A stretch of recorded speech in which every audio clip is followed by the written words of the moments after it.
autonomous driving might be the future, but at present we live in a golden age of automobiles. For proof, look not to the Bugatti Chiron or Dodge Hellcat, but everyday rides like the Honda Civic Sport. In this specific case, I'm talking about the hatchback version, a body style with a rich history of affordable performance. And while the Civic is definitely a hidden gem, it's by no means an exception. The Hyundai Elantra Sport, Mazda 3, and Volkswagen Golf also back up the argument, but for the scope of this story I'm sticking to the Civic. Exhibit A is some historical context. With 180 horsepower and a claimed 2,864 pounds of curb weight, the Civic Sport hatch carries 15.9 pounds for each of its horses. That's less than the iconic second generation, aka MK2, Volkswagen GTI 16 volts, the original Nissan Sentra SER, and the 7th generation Civic C hatchback. The 2017 car is also just below the celebrated 6th generation, 1999 to 2000, Civic C coupe.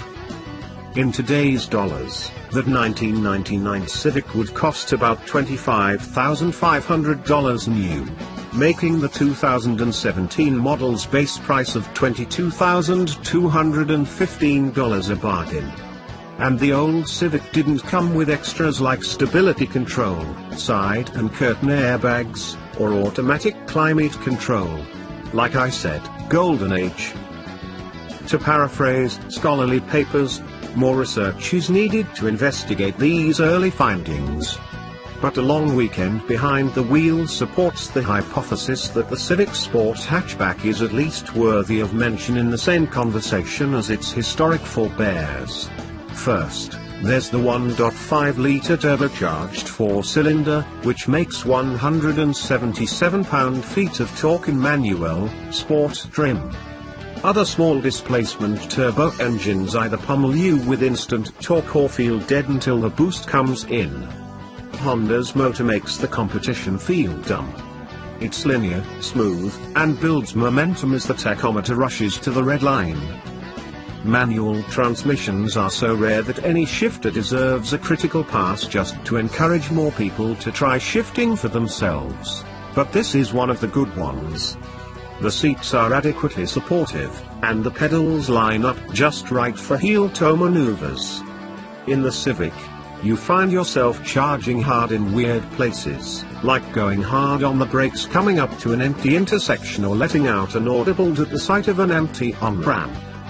It's the kind of car you drive fast when nobody's watching, purely for your own pleasure. We've already covered the basics on the Civic hatch, including the innovative rear cargo cover. And I actually disagree with Jeremy. I think the hatchback looks good, and I dig the big dual central exhaust. Now for the bad news, which is the paucity of options plaguing modern cars with manual transmissions. You can't get the Honda Sensing Active Safety Suite in this trim level, and the top-of-the-line Sport Touring that gets you all that only comes with a CVT. That means no lane departure warning, active cruise, or forward collision warning and collision mitigation braking system if you want the stick shift. Based on the lackadaisical calibration of adaptive cruise in other Civics, this is not a total loss, but it could deter safety-conscious parents and first-time buyers from living the three-pedal lifestyle.